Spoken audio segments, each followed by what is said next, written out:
নতুন গাঁও বা আমাৰ খামৰ দুখন গাঁৱৰ সৈতে আজি তিথি উদযাপন কৰিবলৈ আহিছোঁ। এই পৰম্পৰাগত ভাৱৰ কথাষাৰ এনেকুৱা হয় যে আমি থেৰবাদা পন্থাৰ বুধ অৱলম্বী বৌদ্ধ ধৰ্মাৱলম্বী থেৰবাদা যিটো পদ্ধতি, যিটো ধৰ্মৰ যিটো পদ্ধতি, যিটো ধৰ্মৰ সংস্কৃতি বুলি কয়, যাক আমি ৰাখিবলগীয়া হৈছে, সেই বস্তুটো এই ভাৰতৰ দ্বাৰাই আমাক কেনেকুৱা সুন্দৰভাৱে পৰিৱেশন কৰোৱাইছিল, শিকোৱাইছিল, বুজাইছিল, যাতে আমি যে কেনেকৈ আৰম্ভণিৰ পৰা শেষলৈকৈ কেনেকৈ আমি এই সুসজ্জিত এটা অনুষ্ঠান গঢ় দিব পাৰিছিলোঁ,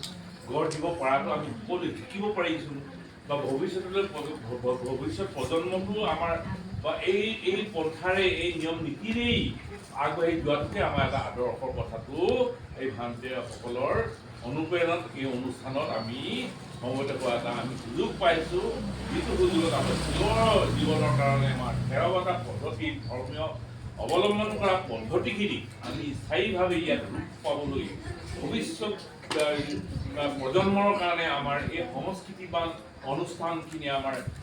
সুন্দৰভাৱে পৰিৱেশন কৰি থাকোঁতে অন্যান্য আমাৰ ধৰ্মাৱলম্বীসকলে আহি যাতে আমাৰ এই অনুষ্ঠানটো আমাৰ এই সুন্দৰভাৱে শৃংখলাবদ্ধভাৱে আমাৰ এই পদ্ধতিত যাতে চকুৰে দৃষ্টিপথ হয়, লোকে যাতে আমাৰ বুধৰ থেৰবাদা পন্থাটো এনেকেদৰে ধৰ্মটো পালন কৰে, এই সংস্কৃতিটো দেখুৱাব পৰাটোৱে আমাৰ প্ৰধান উদ্দেশ্য।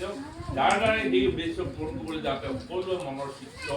সকলো শ্ৰদ্ধা জন্ম হৈছে, সেইকাৰণে আমি সকলোকে আমি ধন্যবাদ দিছোঁ। আৰু এই আৰম্ভ হৈছে মহাবোধিৰ অনুষ্ঠানটো এই আৰম্ভ হৈছে। প্ৰতি দেওবাৰে আমি এনেকৈ ধৰ্ম পালন কৰিবৰ কাৰণে, ধৰ্মৰ দেশনা ল'বৰ কাৰণে আমাৰ শক্তি দিয়ক, যিটো কাৰণে আমাৰ স্থানীয় সকলো ৰাইজে যাতে আমাৰ এই মহাবোধি অনুষ্ঠানটো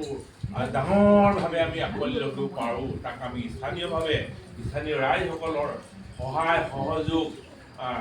শ্ৰদ্ধা ভক্তি,